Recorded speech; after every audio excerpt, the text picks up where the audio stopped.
ভগবান যার কথা চিন্তা করেন, যার কথা স্মরণ করেন, যার কথা ভগবান ভাবেন, তিনি তো হলো সাধু।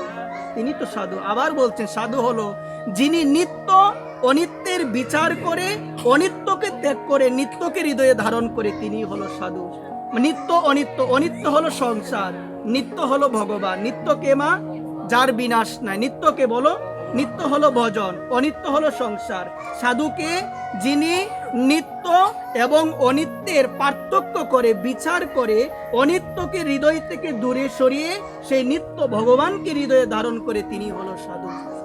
তিনি হলো সাধু। সেই সাধুর কথা ভগবান চিন্তা করেন। অনন্য চিন্তেম তো মাম যেজনা পর্যুপাসতে তেসম নিত্য অভিযুক্তা নাম যোগস কেমন বহামহম। বলছেন যে ভক্ত অনন্যভাবে, অর্জুন আমার কথা স্মরণ করে। কিভাবে মা? অনন্যভাবে, এক মনে, অন্য কোনো চিন্তা না করে আমার কথা স্মরণ করে যে ভক্ত, সেই ভক্তের কথা অর্জুন আমিও চিন্তা করি, সেই ভক্তের বার আমি নিজে বহন করি, সেই তো হলো সাধু মা, সেই হলো সাধু। এই প্রসঙ্গে বলছেন এক ভক্ত, তিনি পুরী ধামে যাবেন ভগবান জগন্নাথকে দেখার জন্য। কাকে দেখার জন্য? সবাই বলো। পুরী ধামে যাবেন ভগবান জগন্নাথকে দেখার জন্য। আপনারা পুরী ধামে গেলে দেখতে পারবেন, ওই পুরী ধামের মধ্যে ভগবান জগন্নাথকে দেখতে গেলে 18 নালা একটা সিঁড়ি রয়েছে, যেটা অতিক্রম করে ভগবান জগন্নাথকে দর্শন করতে হয়। ওই 18 নালা সিঁড়ি অতিক্রম করে যখন তিনি ভগবানকে দেখতে যাবেন, অতিক্রম যখনই করবেন, তখন মন্দিরের প্রধান সেবায়িত এসে বললেন, আপনি মন্দিরে প্রবেশ করতে পারবেন না, এটা জগন্নাথের আদেশ, আপনি প্রবেশ করতে পারবেন না। তিনি মনে মনে ভাবলেন, ও মা, ভগবান জগন্নাথ এমন কথা কেন বললেন? আমি বঙ্গদেশ থেকে আমি উড়িষ্যায় গিয়েছি ভগবানকে দেখব, ভগবান কেন নিষেধ দিলেন? বলছে এটা তো জানি না। তাহলে তুমি তোমার ভগবানকে জিজ্ঞাসা করে এসো, তোমার ভগবান কেন বলেছে আমি তাকে দেখতে পারবো, কেন বলেছে জগন্নাথ যে আমি তাকে দেখতে পারবো না, বলে এসো।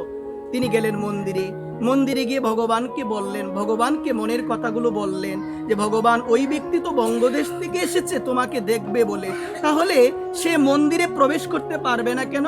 তখন ভগবান দিব্য বাণীতে সেই সেবায়িতকে বললেন, আমি ত্রেতা যুগে যখন সীতাকে উদ্ধার করতে যাব, ওই ব্যক্তিটা ছিল রাবণের পক্ষে। কার পক্ষে ছিল? সবাই বলো।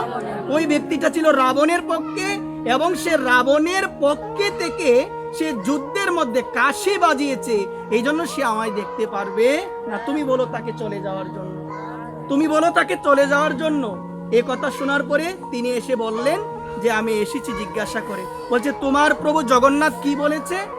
বলেছে ত্রেতা যুগে উনি যখন মা সীতাকে উদ্ধার করতে যাবেন, তুমি নাকি ছিলে রাবণের পক্ষে, তুমি রাবণের পক্ষে ছিলে যুদ্ধের মধ্যে এবং কাশি বাজিয়েছ, এই জন্য প্রভু বলছেন তুমি তাকে দেখতে পারবে না। তিনি বলেন আমার দেখার কোনো দরকারও নাই, আমার দেখার কোনো দরকারও নাই, আমি যাচ্ছি চলে। আমার দেখার কি নাই? সবাই বলো। দেখার কোনো দরকার নাই, আমি চলে যাচ্ছি।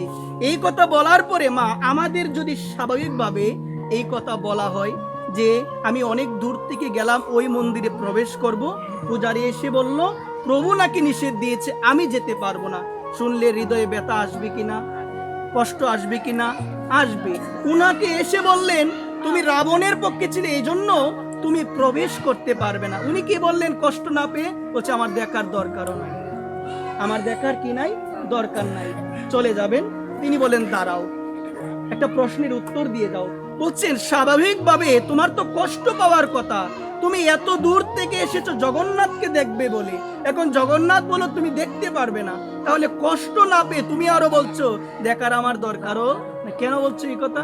বলছে দেখো, আমি এই জন্য বলছি যে যুদ্ধ হয়েছিল ত্রেতা যুগে, ত্রেতা গেল, দাপর গেল, আসলো কলিযুগ, 3টা যুগ চলে গেল। এই 3 যুগেও যে ভগবান আমার কথা মনে রেখেছেন, এই 3 যুগেও যে ভগবানের চোখ থেকে আমি দূরে যাই নাই, সেই ভগবান যদি আমাকে দেখে, সেই ভগবানকে আমি দেখে কি করব? সেই ভগবান তো আমাকে দেখতেন। সত্য গেল, ত্রেতা, দাপর, কলি, 3 যুগ ধরে যে ভগবান আমার কথা মনে রেখেছেন, সেই ভগবানকে আমি কেন দেখবো? আমি, আমার জীবন সার্থক, আমার জীবন ধন্য, আমি তাকে দেখতে হবে না, তিনি আমাকে দেখছেন। জগন্নাথের এত বড় বড় চোখ, সেই চোখের মধ্যে আমি ধরা পড়ে আছে, আমার দেখতে হবে। সাধু কাকে বলে? যার কথা ভগবান ভাবেন, যার কথা ভগবান চিন্তা করেন।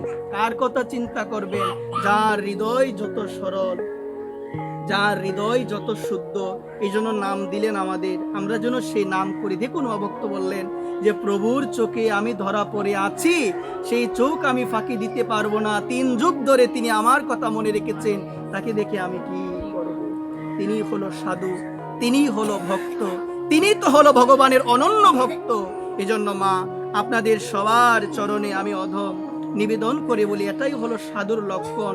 যিনি প্রকৃতপক্ষে সাধু হবেন, যিনি প্রকৃতপক্ষে ভগবানের ভক্ত হবেন, তিনি কোনো কিছুর আকাঙ্ক্ষা তিনি করবে না। গীতাই বললেন, অনপেক্ষ শুচির দক্ষ উদাসীন গতবেত সর্বারম্ভ পরিত্যাগী যু মদ ভক্ত সমে প্রিয়। এ অর্জুন, সেই হলো আমার প্রিয় যার মনে অন্য কোনো আকাঙ্ক্ষা নাই। অর্জুন সেই হলো আমার প্রিয়। কি বলছেন? অনপেক্ষ শুচির দক্ষ উদাসীন গতবেত সর্বারম্ভ পরিত্যাগী যু মদ ভক্ত সে সমে প্রিয়। সে হলো আমার প্রিয়, যার মনে কি নাই গো মা? অন্য কোনো আকাঙ্ক্ষা নাই, অন্য কোনো আকাঙ্ক্ষা নাই। অনপেক্ষ শুচির দক্ষ, যিনি শুচি। যিনি শুচি মানে কি মা? যিনি পবিত্র, যিনি পবিত্র। আমরা পবিত্র কিভাবে হব মা? সবাই বলো, পবিত্র আমরা কিভাবে হব? পবিত্র হওয়া যাবে একমাত্র ভগবানের নামের মাধ্যমে। স্নান করলে দেহটা শুদ্ধ হয়, হৃদয় কি শুদ্ধ হয় তো মা? হৃদয় শুদ্ধ হয় না। এই জন্য দেখবেন বলছে, অপবিত্র পবিত্রবাম সর্বাবস্থান গতঃ পিবা যস্মরেত পুণ্ডরীকাক্ষ সবাজ্য অভ্যন্তরে শুচি। কি বললেন? তুমি পবিত্র অবস্থায় থাকো, তুমি অপবিত্র অবস্থায় থাকো, সর্বাবস্থান, তুমি যে কোনো অবস্থায় থাকো না কেন, তুমি যদি পুণ্ডরীকাক্ষ, ভগবানের একটা নাম, যার অর্থ হলো পদ্মের মতো যার চোখ, ভগবানের চোখটা হলো পদ্মের মতো। পুণ্ডরীকাক্ষ ভগবানকে যদি তুমি স্মরণ করো, তোমার হৃদয়ে শুদ্ধ হবে সবাহ্য, তোমার বাহিরেরটা শুদ্ধ হবে, অভ্যন্তরে শুদ্ধ, তোমার ভিতরটা অশুদ্ধ হয়ে যাবে। কার নামের মাধ্যমে? ভগবানের নামের মাধ্যমে, ভগবানের নাম করার মাধ্যমে।